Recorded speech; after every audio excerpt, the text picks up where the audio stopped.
Betrayal doesn't always come with a warning. Sometimes it's as quiet as a whisper at a dinner table, or as sudden as a hand striking your face in front of everyone you love. I never thought my own son would be capable of such cruelty. But when you've spent 58 years on this earth like I have, you learn that people, even your own flesh and blood, can surprise you in the worst ways.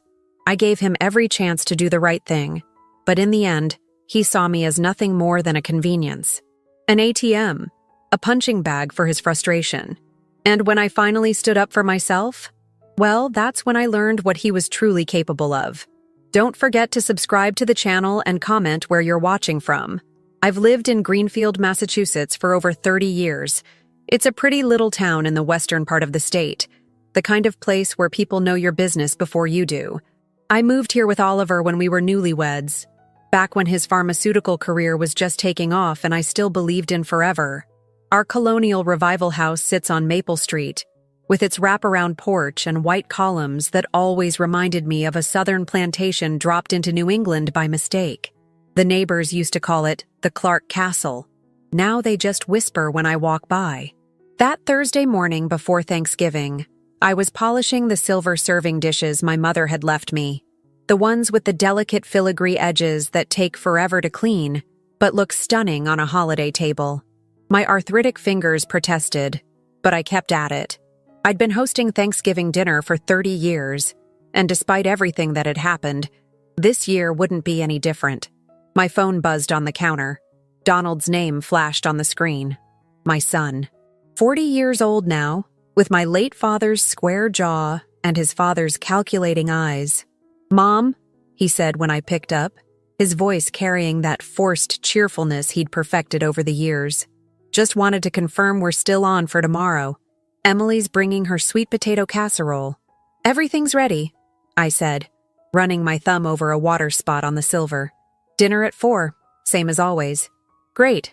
Also, Dad wanted me to ask if it's okay if he comes a bit early. Says he has some papers he needs you to sign." The serving spoon in my hand stilled. Oliver and I had been divorced for 8 years. The kind of divorce where 40 years of marriage ends with a text message and an empty closet. The kind where your husband leaves you for his 30-year-old executive assistant and tries to hide half the assets you built together. "What papers?" I asked, my voice carefully neutral. "Something about the old lake house property. He said it's just a formality. The developers need both signatures since you guys bought it together. The lake house. Our summer retreat in the Berkshires that Oliver had insisted we keep in both our names after the divorce. For tax purposes, he'd claimed. The one asset the divorce lawyers hadn't fought over." "Fine," I said after a moment. "Tell him 3 o'clock. "Thanks, Mom. And one more thing. Zach might be bringing someone." Zach, my grandson. 19 and already carrying himself with the same entitlement his father had perfected. "That's fine. There's plenty of food." "Great. See you tomorrow." After hanging up, I stared at my reflection in the polished silver. The face looking back at me had changed so much over the decades.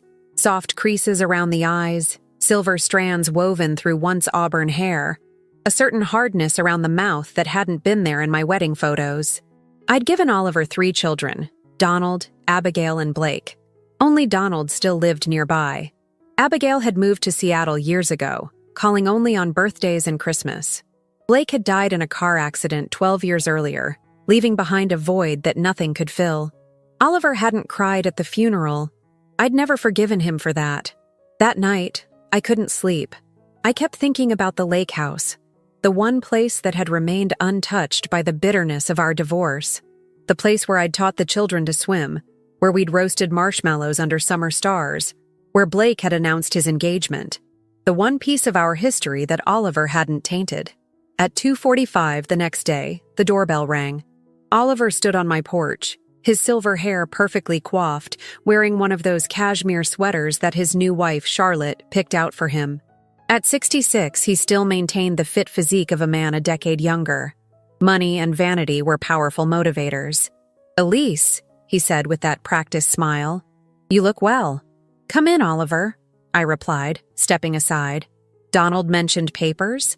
His cologne, different from what he'd worn during our marriage, filled the entryway as he followed me to the living room. I wondered if Charlotte had chosen that too. Yes, just a formality, really. He pulled an envelope from his leather messenger bag.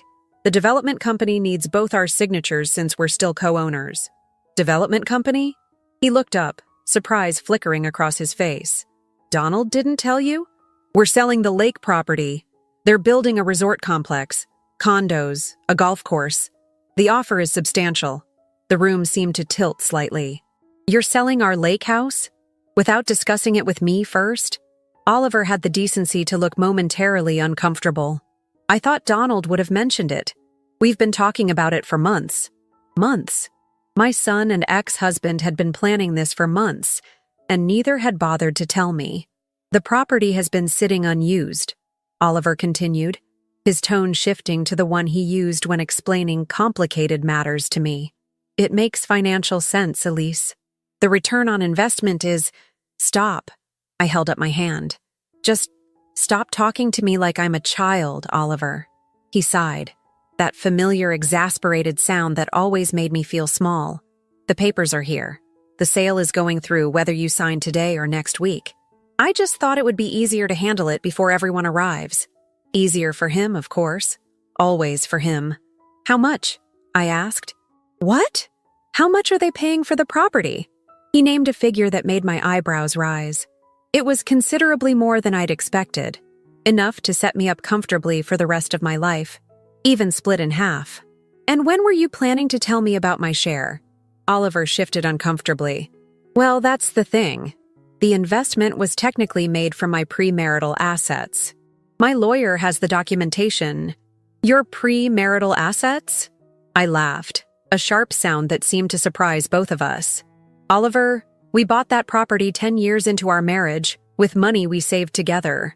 Technically, the initial down payment came from my trust fund, and every payment after that came from our joint account. The account I contributed to by running your household, raising your children, and working part-time while you built your career. His jaw tightened. Elise, don't make this difficult. The paperwork is straightforward. You sign, I sign, and this ends cleanly. Like our marriage ended cleanly? The words escaped before I could stop them. The doorbell rang again. I glanced at my watch. 3:30. Donald was early. We'll discuss this later, Oliver said, tucking the papers back into his bag. I opened the front door to find Donald and his wife Emily, their son Zach, and a young woman I didn't recognize. Behind them stood my daughter Abigail, whose presence surprised me. She hadn't mentioned flying in from Seattle. Mom! Donald embraced me stiffly. Look who made it. Abby surprised us at the airport last night. Abigail stepped forward, her expression guarded. Hi, Mom. Hope it's okay I crashed Thanksgiving. Of course it is, I said, hugging her. She felt thin in my arms. It's been too long. As everyone moved into the living room, I noticed the glances exchanged between Oliver and Donald. Something unspoken passed between them, something that made my skin prickle with unease.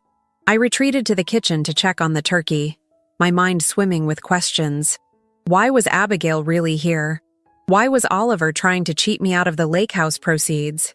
And why did I feel like I was walking into an ambush in my own home? Need any help, Mom?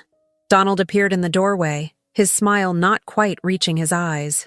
No, everything's under control. I wiped my hands on my apron. Though you could have warned me about the lake house. His expression shifted too quickly to hide his guilt. Dad asked me not to say anything until the deal was closer to final. He didn't want to upset you unnecessarily. Upset me? It's my property too, Donald. He moved closer, lowering his voice. Mom, Dad's just trying to make things simple. The money could help everyone. Zach's college tuition is killing us, and Abby's startup needs investors. So that was it. They'd already decided how to spend my share of the money. And what about what I need? I asked quietly. He looked genuinely confused. You have this house, your pension. What else do you need at your age? At my age.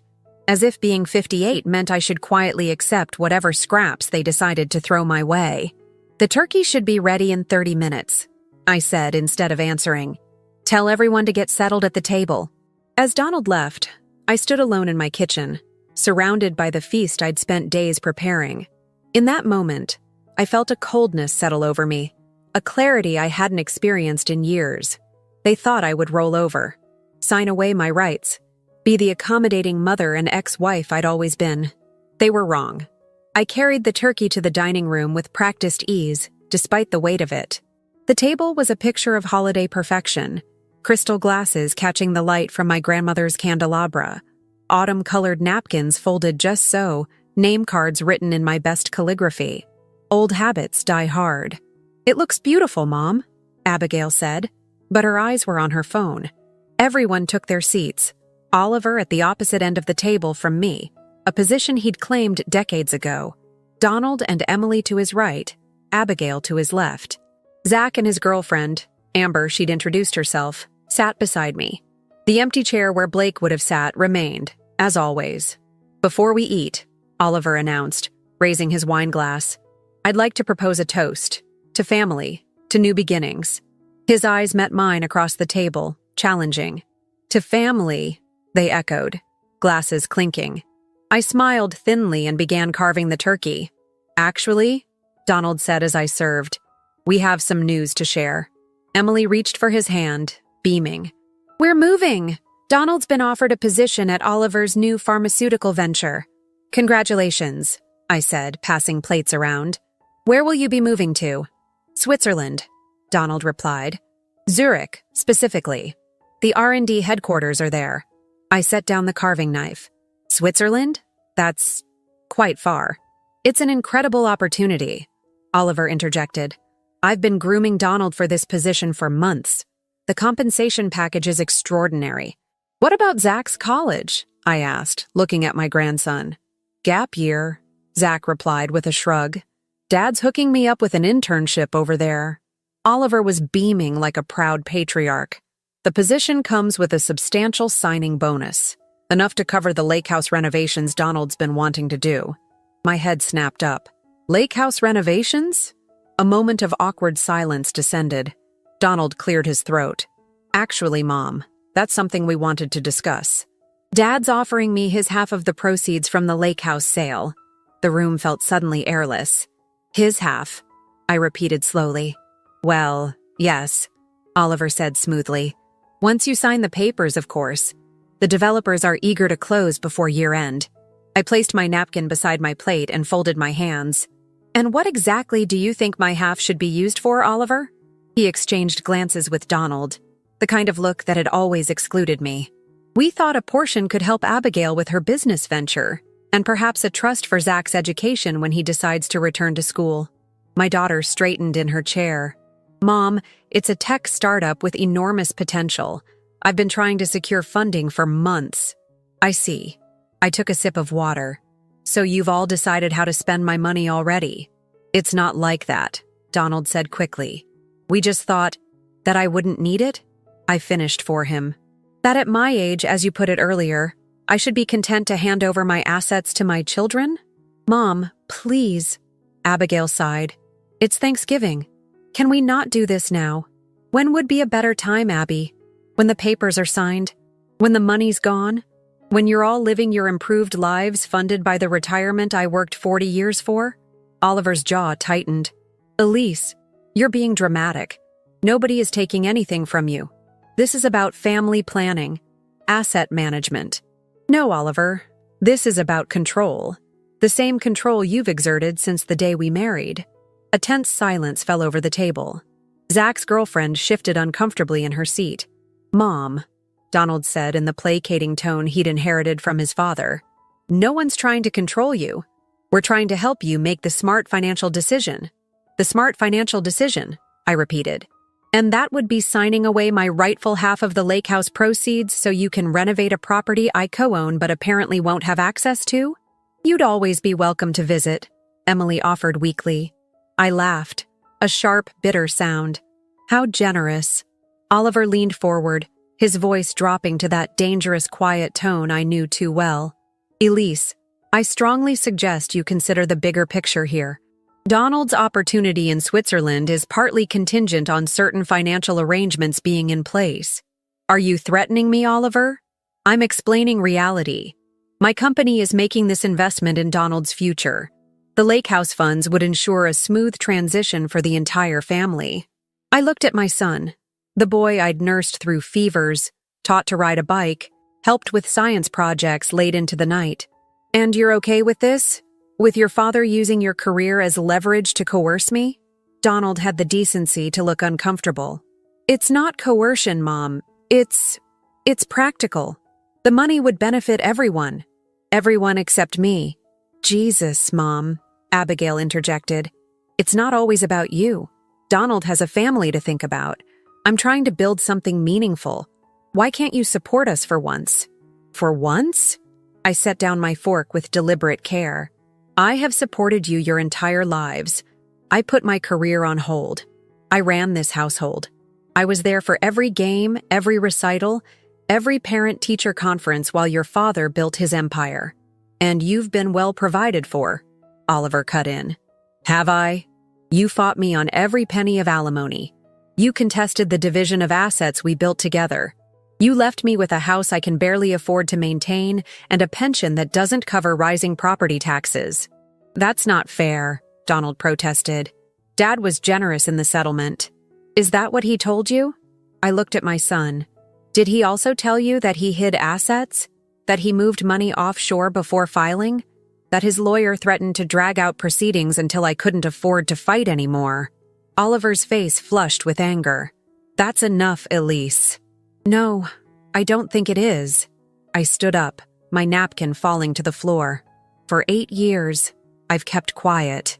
I've played the role of the gracious ex-wife. I've welcomed all of you into my home, cooked your meals, remembered your birthdays. And this is how you repay me? By conspiring behind my back?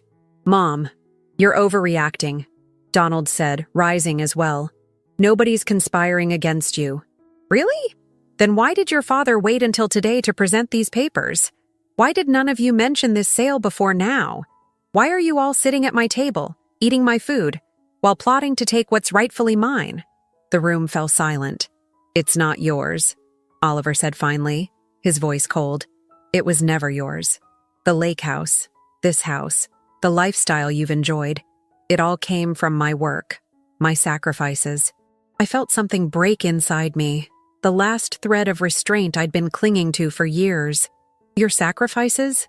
My voice was dangerously quiet. Tell me, Oliver, what exactly did you sacrifice? Your family? Your integrity? Because from where I'm standing, you've taken everything and given nothing in return. Oliver's eyes narrowed. He pushed back from the table and stood. With deliberate movements, he walked to where Donald sat and leaned down, whispering something in his ear. I watched my son's face change as Oliver spoke, his expression hardening, jaw clenching, eyes growing cold. Donald rose slowly from his chair, fists clenched at his sides. And then everything happened at once. Donald stepped toward me, his face a mask of rage I'd never seen before.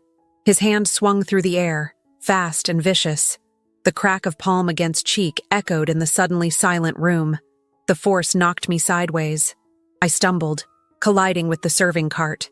China crashed to the floor as I caught myself against the wall, my cheek burning with the imprint of my son's hand. For one frozen moment, no one moved. No one spoke. I tasted blood, metallic and warm. My ear rang. The room seemed to tilt and sway. Emily gasped. Abigail's hands flew to her mouth. Zach stood halfway from his chair, shock freezing him mid-motion. But instead of crying, instead of collapsing, instead of begging, all reactions they might have expected from the woman they thought me to be, I smiled. The smile felt strange on my stinging face, but I held it as I straightened my spine and met my son's eyes. Thank you, I said softly. Donald blinked, confusion replacing rage. His hand hovered in the air between us, as if he couldn't quite believe what he had done. You just lost the one thing he always wanted, I continued, my voice steady despite the burning in my cheek. Mom, Donald stammered, suddenly looking like a little boy again, horrified by his own actions. Oliver stepped forward, his face hard. Donald was right to put you in your place. Your behavior is unacceptable. I laughed then, a genuine laugh that seemed to unnerve them all more than any scream could have. My place? I touched my cheek gently. Is this where you think my place is, Oliver? On the floor with the broken china? Is that what you taught our son? Stop being so dramatic, Oliver snapped. But there was something new in his expression now. Wariness. Donald lost his temper. Apologize, Donald. Our son stood frozen, his face ashen. Mom, I didn't mean to. God, I'm so sorry. Don't apologize, I said, straightening the tablecloth with trembling hands. Not yet. First, I want you all to hear something. I moved to the antique secretary desk in the corner of the dining room and retrieved a leather portfolio I'd placed there earlier that morning. A precaution born from decades of marriage to a man who always had a hidden agenda. What is that? Oliver demanded. Insurance, I replied, returning to my place at the table. I dabbed my split lip with a napkin before continuing. Oliver, do you remember Blake's funeral? The non sequitur seemed to throw him. What? What does that have to do with anything? You didn't cry, I said simply. Our son was lowered into the ground, and you checked your watch 3 times during the service. That's not fair, he protested, but weakly. After the reception, I found you in your study, on a conference call. You told me, life goes on, Elise. The markets don't stop for grief. I opened the portfolio and removed a stack of documents. I realized something that day. Mom, please, Abigail interrupted. This isn't the time. It's exactly the time, I countered. I realized that day that there was nothing sacred to you, Oliver. Not our marriage, not our family, not even our son's memory. Everything was transactional. I slid the top document across the table. It was a deed. The deed to the lake house, dated 3 years ago, with only my name on it. Oliver snatched it up, his face darkening as he read. This is a forgery, he sputtered. The lake house is in both our names. It was, I agreed. Until 3 years ago when I had it transferred solely to me. You signed the paperwork yourself. I never signed this. You did, along with dozens of other documents that crossed your desk that week. Your executive assistant at the time, Jonathan, I believe, was quite helpful. Oliver's face contorted with rage. That's illegal. That's fraud. Actually, it's not. Jonathan presented the document. You signed it. There were witnesses. It's all quite legitimate. You tricked me. I learned from the best, I replied coldly. The same way you tried to trick me out of my share of the retirement accounts.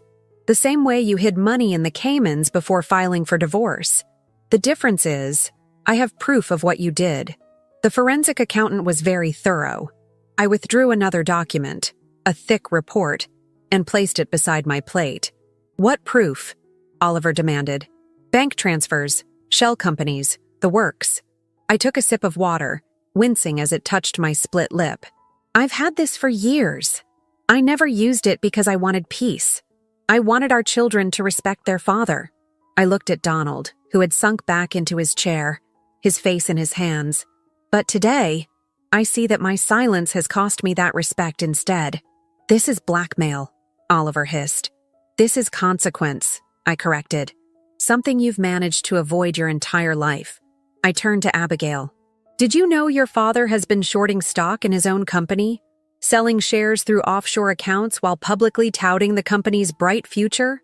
The SEC might find that interesting. Her eyes widened. Dad? Is that true? Oliver's face had gone gray. Elise, you have no idea what you're talking about. Those transactions were perfectly legal. Were they? Then you won't mind if I send this file to the regulatory board? Or perhaps to the business press? I raised an eyebrow. I'm sure your shareholders would be fascinated. The room fell silent except for the ticking of the grandfather clock in the hall. What do you want? Oliver finally asked, his voice barely audible. First, I want the true value of the lake house property. Not half, all of it. Since I am, as you now know, the sole owner. Oliver's jaw worked silently. Second, I want the money you kept from me during the divorce, with interest. That's ridiculous. Third, I continued as if he hadn't spoken, I want a public apology for all of it. The affairs, the lies, the financial manipulation. You're insane, he breathed. No, Oliver. For the first time in decades, I'm perfectly lucid. I stood and walked to the china cabinet, retrieving an old photograph in a silver frame. I placed it in front of Donald. "Do you remember this day?" He looked down at the image, himself at 10 years old, proudly holding up a smallmouth bass nearly as big as he was, standing on the dock at the lake house. "You caught your first fish," I said softly. "Your father was in Hong Kong closing a deal. I was the one who taught you to bait the hook, to wait patiently, to know when to reel in." Donald's eyes filled with tears. "Mom, I'm so sorry. I don't know what came over me." "What Dad said? What did he say to you, Donald?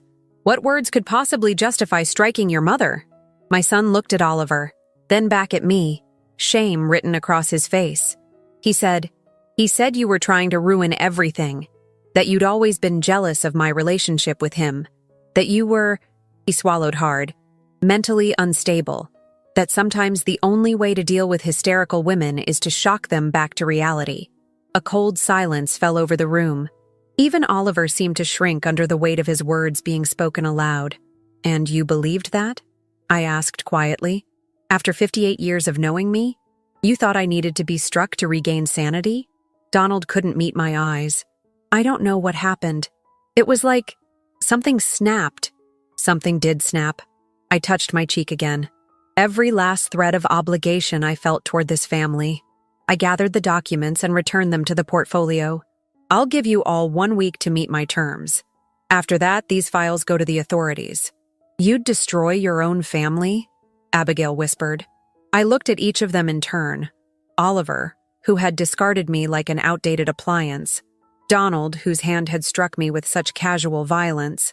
Abigail, who couldn't be bothered to call her mother more than twice a year but expected a handout. "You destroyed this family long before today," I said finally. "I'm just the one acknowledging it." I walked to the doorway, then paused. "I think Thanksgiving dinner is over. Please see yourselves out. And Oliver, don't forget to take those lake house sale papers with you. They're worthless now." No one moved as I walked upstairs to my bedroom and locked the door behind me. Only then did I allow my hands to shake, bringing them to my face to gently probe the swelling cheek, the split lip. In the mirror, I hardly recognized myself, not because of the reddening mark across my face, but because of the woman staring back at me. Her eyes were clear, her posture straight, her expression, not broken, not beaten, but resolute. For the first time in decades, I saw myself as I truly was. Not Oliver's ex-wife, not Donald and Abigail's mother, but Elise Clark, a woman who had finally had enough. I heard the front door slam as they left. No one came to check on me. No one called up the stairs. Good. This was cleaner, easier. I opened my closet and pulled out the pre-packed suitcase I'd prepared 3 days ago, when Donald first called about Oliver coming early with papers to sign. A woman doesn't survive 40 years of marriage to a man like Oliver without developing instincts. I had one stop to make before leaving town. One final piece to set in place. An inheritance far different from the one they were expecting. The law office of Harriet Winters was located in a renovated Victorian on Main Street. I'd chosen her deliberately when I filed for divorce 8 years ago. The only female partner at the most prestigious firm in Western Massachusetts, with a reputation for being ruthlessly effective. Oliver had been furious when he received the papers bearing her letterhead. A woman divorce attorney? Really, Elise? That's a bit on the nose, isn't it? What he'd never known was that Harriet and I had been roommates at Smith College, before I'd abandoned my own law school plans to support his career. We'd reconnected at an alumni event 6 months before I filed for divorce, right around the time I'd found the receipt for a diamond bracelet I'd never received. "Elise?" Harriet rose from behind her desk as her assistant showed me in. Her eyes widened at the sight of my face. "My God, what happened?" "Family Thanksgiving," I replied dryly, setting my purse on her visitor's chair. "Do you have time?" "For you?" "Always." She came around the desk, her tailored suit immaculate even at 5 o'clock on a holiday. "Jennifer," she called to her assistant, "hold my calls and bring us some ice." When we were alone, ice pack pressed gently to my cheek, I laid out what had transpired at dinner. Harriet listened without interruption, her expression growing stonier by the minute. "Your son hit you." she said finally, her voice flat with disbelief. Yes. And you want to proceed with the plan we discussed last month? I nodded. Immediately. They'll be scrambling now, trying to verify the lake house deed. Oliver will call his attorneys tonight, I'm certain of it. Harriet leaned back in her chair. Then we should move quickly. The trust documents are prepared, as we discussed. All that's needed is your signature and the transfer of assets. She slid a thick folder across the desk. Inside were the papers establishing what would come to be known as the Clark Family Trust, though family had taken on a very different meaning in my mind. Everything is in order, Harriet continued. Once executed, the bulk of your assets, the lake house proceeds, your retirement accounts, this house, will be held in the trust with the stipulations we discussed. And it's irreversible? Once you sign, yes. Neither Oliver nor your children will be able to contest it. The assets will no longer be in your name, so they won't be subject to any claims Oliver might try to make. I reviewed the documents carefully. A lifetime with Oliver had taught me never to sign anything without reading every word. The terms were exactly as I'd specified. Strict, unambiguous, and utterly without sentimentality. What about the video testimony? I asked. Harriet tapped a few keys on her computer.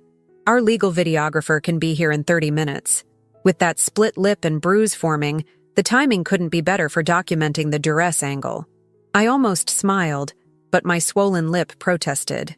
You think they'll try to claim I wasn't of sound mind? Oliver will try everything, she confirmed. But between the video, your medical examination records will secure tomorrow, and the witnesses at dinner, particularly that girlfriend of your grandson's, he won't get far. I signed where indicated, my signature strong and clear. With each stroke of the pen, I felt a weight lifting. 40 years of accommodation, of compromise, of silent suffering falling away page by page. What about the other matter? I asked as I signed the final document. Harriet pulled another folder from her drawer. The whistleblower submission to the SEC is prepared. Once you give the word, it goes out. Not yet, I said. Let's see if Oliver meets my terms first. That's his one chance. You're more generous than I would be, Harriet observed. It's not generosity, I replied. It's strategy. If he agrees to my terms, he admits guilt. If he fights me, the consequences will be far worse. The videographer arrived, and for the next hour I gave my testimony, a clinical recounting of not just the day's events, but 40 years of psychological and financial manipulation. The camera captured every detail of my injured face, every tear I refused to shed, every moment of clarity that had brought me to this point.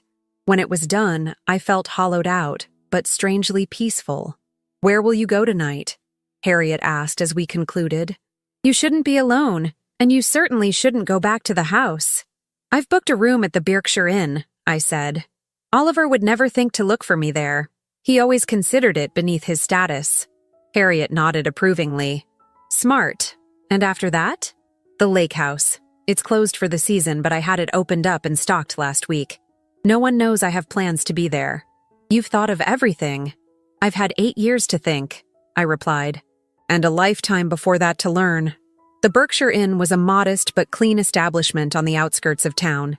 I checked in under my maiden name, using the credit card I'd established separately after the divorce. Another lesson learned from watching Oliver's financial machinations over the years. My phone had been buzzing incessantly since I left the house. 17 missed calls from Donald, 5 from Abigail, 3 from Emily. Dozens of text messages ranging from apologetic to accusatory. None from Oliver. He would be speaking through his attorneys now. I silenced the phone and ran a bath, carefully removing my holiday outfit. The burgundy cashmere sweater now spotted with blood, the pearl earrings Oliver had given me on our 20th anniversary. I placed them in a plastic hotel laundry bag, sealing it as evidence. As I eased into the hot water, wincing as it touched the scrape on my elbow from when I'd fallen, my mind drifted to Blake, my middle child, the peacemaker, the one who had seen through his father's charm to the calculation beneath. Mom, he'd said once during one of Oliver's extended business trips, you know you deserve better, right? He'd been 26 then, home for Christmas. watching me make elaborate preparations for a husband who would ultimately call on Christmas Eve to say he'd been delayed in Singapore. I hadn't answered him. What could I say? That I'd invested too many years? That I didn't know who I was apart from being Oliver's wife? That I was afraid? Blake had died never knowing if I'd heard him, never seeing me stand up for myself, never witnessing his mother become the woman she might have been. The thought brought the first real tears of the day. I let them come, there in the anonymous hotel bathroom where no one could see, where no one would use my grief as evidence of weakness. My phone buzzed again from the bedside table. I rose from the bath, wrapped myself in the hotel robe, and checked the screen. A text from an unknown number. I know what he did. I want to help. Meet me? I stared at it, considering. Then another message appeared. This is Amber, Zach's girlfriend. Please, Mrs. Clark, this isn't right. Interesting. The girl had seemed uncomfortable at dinner, shrinking in her chair as the confrontation escalated. I hadn't expected to hear from her. How did you get this number? I texted back. From Zach's phone. He's with his dad and grandfather right now. They're at your house, planning something. I frowned. What are they planning? I don't know exactly. But they sent me to get food, and I heard Oliver say something about committal papers before I left. Mrs. Clark, I'm scared for you. Committal papers. Of course. Oliver's next play would be to try to have me declared mentally incompetent. The classic move of powerful men throughout history when faced with women who refused to comply. Where are you now? I asked. Coffee shop on Elm Street, the one with the blue awning. I considered my options. Meeting with Amber could be valuable. She was a potential witness. But it could also be a trap. Oliver was certainly capable of using the girl to lure me out. Send me a photo of where you are. Right now, I texted. A moment later, a selfie appeared showing Amber alone at a corner table, the coffee shop's distinctive blue walls behind her. Through the window beside her, I could see the darkened storefronts of Elm Street, confirming her location. Stay there. 20 minutes, I replied. I dressed quickly in the spare clothes from my suitcase. Jeans, a sweater, a knit cap to hide my distinctive silver hair. Before leaving, I took photos of my injuries and emailed them to Harriet with a brief note explaining where I was going and why. Another lesson Oliver had inadvertently taught me. Always leave a paper trail that someone else can follow. The coffee shop was nearly empty when I arrived. Most people were still at home with their families, enjoying the holiday I had fled. Amber waved from her corner table, her young face etched with concern as she took in my swollen cheek. Mrs. Clark, I'm so sorry, she said as I slid into the seat across from her. What happened today was awful. Thank you for reaching out, I said carefully. But I need to know. Why are you helping me? You barely know me. Amber looked down at her coffee cup. My mom. My stepdad used to treat her the way your ex-husband treats you. The way Donald treated you today. She looked up, eyes suddenly fierce. Nobody helped her. Nobody believed her. I can't just watch it happen again. For a moment, I saw my younger self in Amber's determined face. Before Oliver. Before compromise. Before I'd learned to make myself small. What exactly did you hear them saying? I asked. Oliver's been on the phone with someone he called Dr. Harper. He wants you evaluated for... She frowned, trying to recall the exact words. Acute stress disorder with paranoid features. He said your behavior has been erratic for months, that you've been making wild accusations. I nodded. Gregory Harper, a psychiatrist who's testified in several of Oliver's company lawsuits. A hired gun. They're talking about an intervention. Getting you committed for evaluation. Amber's voice dropped to a whisper. Zach was upset about it, but his dad shut him down. Said it was for your own good. Did they mention when? Tomorrow morning. They think you'll come home tonight. I took a sip of the coffee she'd ordered for me, the hot liquid stinging my split lip. Thank you for telling me this. What will you do? I studied her. Young, earnest, clearly frightened, but determined. Amber, the less you know, the better. You've taken a risk coming here. I recorded some of it, she blurted out, sliding her phone across the table. I started recording when things got weird. I stared at the device. That could be illegal in Massachusetts without consent. She smiled faintly. I'm pre-law at UMass. One-party consent applies if you're part of the conversation. I said enough uh-huhs to count. Smart girl. I played the recording. 3 minutes of Oliver's voice outlining his plan to have me helped. Donald's hesitant agreement. A doctor's clinical tones discussing sedation options. May I send this to myself? I asked. She nodded. I forwarded the audio file to my email, then to Harriet's. You should go back, I said, returning her phone. If you're gone too long, they'll get suspicious. What about you? Where will you go? Somewhere safe, I assured her. And Amber? When things start happening, and they will, stay close to Zach. He may need someone who sees clearly. She nodded solemnly, then hesitated. Mrs. Clark, that thing you said after Donald, after he hit you, about him losing the one thing his father always wanted. What did you mean? I smiled thinly. He'll find out soon enough. The lake house was still and silent when I arrived just after midnight. Snow had begun to fall, dusting the pines surrounding the property. I unlocked the door with the key I kept separate from my regular key ring, another habit born from years of strategic thinking. Inside, the air was cold but not freezing, thanks to the caretaker who had turned on the heat at my request 3 days earlier. The familiar scent of pine and old wood enveloped me as I flipped on the lights. This place had always been my refuge. While Oliver viewed it as an investment and status symbol, for me it had been the one place where I could breathe, where the children and I had created memories untainted by Oliver's domineering presence. I moved through the rooms, checking that everything was in order. In the master bedroom, fresh linens awaited. In the kitchen, the refrigerator hummed, stocked with enough provisions for several weeks. By 2 a.m., everything was prepared. I took my medications, applied arnica to my bruised cheek, and settled into the worn leather chair by the fireplace, the same chair where I'd read stories to my children decades ago. Outside, the snow continued to fall, wrapping the world in silence. I must have dozed, because the next thing I knew, watery morning light was filtering through the windows. My phone showed 7:36 a.m. and 17 new messages. The first was from Harriet. Papers filed. Trust established. Officers will visit Clark residence at 9 a.m. with restraining order. The second was from an unknown number, a text from Amber. They're going to your house at 8. Doctor and 2 men he called orderlies. Be safe. The others were increasingly frantic messages from Donald and Abigail. I deleted them without reading. At precisely 9:15 a.m., my phone rang. Harriet. It's done, she said without preamble. Oliver, Donald, and the good Dr. Harper were served with restraining orders.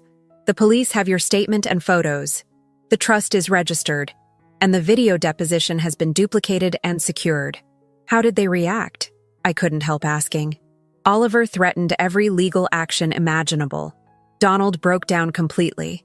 There was also another man there, a psychiatrist with 2 rather large assistants.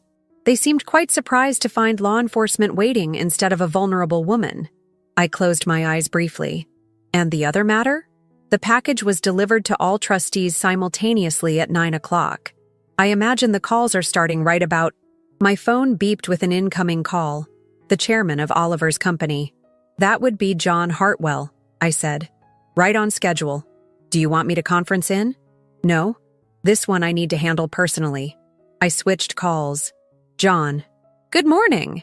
Elise. His voice was tight with controlled panic. I've just received some concerning documentation regarding Oliver. Troubling, isn't it? I kept my tone conversational. Stock manipulation, insider trading, tax evasion on quite a creative scale. Elise, these are serious allegations. If they're true, every transaction is documented, John. Every offshore account. Every shell company. The forensic accountant's report is quite thorough. A beat of silence. Why are you bringing this to the board now? Because I tried to handle it privately. I gave Oliver the opportunity to make things right. He chose another path. He says you're unwell, that this is some kind of revenge tactic. Does an unwell person document transactions with this level of precision? Do they provide corroborating evidence from 3 separate financial institutions? I paused. Oliver attempted to have me involuntarily committed this morning, John, to discredit me before I could expose him. Another silence, longer this time. What do you want, Elise? Justice. Accountability.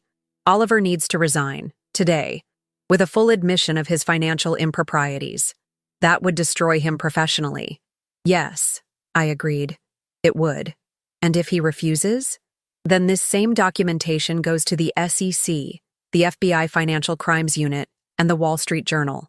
Today. The line went quiet again. Finally, John spoke, his voice heavy. I'll call an emergency board meeting. You'll have his resignation by noon. Thank you, John. As I ended the call, another came in immediately. Donald. I let it go to voicemail, then listened to his message. Mom, please. I don't know what's happening. There are police here, lawyers. Dad's losing his mind. Please call me back, I'm so sorry. I don't know what came over me yesterday. Please, Mom, I need to talk to you. I deleted it without responding. Next came Abigail. Mom, this is insane. Whatever Dad did to you, this is between you two. Why are you dragging us into it? Call me back. Delete. By noon, as promised, I received an email from John containing Oliver's resignation letter, a masterpiece of corporate doublespeak acknowledging errors in judgment and personal issues requiring attention. By 2 o'clock, the news had hit the financial press. Oliver Clark, pharmaceutical executive, stepping down amid allegations of financial misconduct. By 4, my phone had 57 missed calls. I answered none of them. Instead, I sat by the fireplace, watching snow blanket the lake, and opened the final folder I'd brought with me, Blake's last letter, written a week before the car accident that took his life. Mom, I hope someday you'll see yourself the way I see you. Strong, brilliant, deserving of so much more than the life Dad has carved out for you. You taught me what real strength looks like. Not Dad's bullying or manipulation, but your quiet resilience. Remember what you told me when I was 10 and afraid to stand up to that neighborhood bully? Sometimes the strongest thing you can do is walk away, but sometimes the strongest thing is to stand your ground. I hope someday you'll stand your ground, Mom. I hope someday you'll claim the life that should have been yours all along. Love, always. Blake. I folded the letter carefully and returned it to its envelope. 6 months after the Thanksgiving dinner that changed everything, I sat on the deck of the lake house, watching summer light dance across the water. I'd sold the house in Greenfield, donated most of its contents to charity, and made the lake house my permanent residence. Oliver's legal challenges to the trust had failed. His attempts to have me declared incompetent had backfired spectacularly, especially after Amber's recording was played in court. The financial fallout from his resignation had devastated him. The man who had once commanded boardrooms was now facing federal investigations and civil lawsuits. Donald had sent dozens of letters, each more desperate than the last. Abigail had alternated between rage and pleading. Neither had crossed the threshold of the lake house. I had changed my phone number, my email, my entire life. The only contact I maintained was with Zach, who had broken with his father and reached out independently. He and Amber visited occasionally, careful to respect my boundaries. Don't you ever miss them? Zach had asked during his last visit. Don't you ever think about forgiving them? I had looked out at the lake where I'd once taught his father to swim, where I'd watched my children grow, where I'd finally found my own strength. No, I said simply. Some things can't be forgiven. And in that moment, watching the sun set over water that now belonged solely to me, I felt neither regret nor sorrow, only the quiet satisfaction of justice finally served, an inheritance of strength I'd claimed for myself.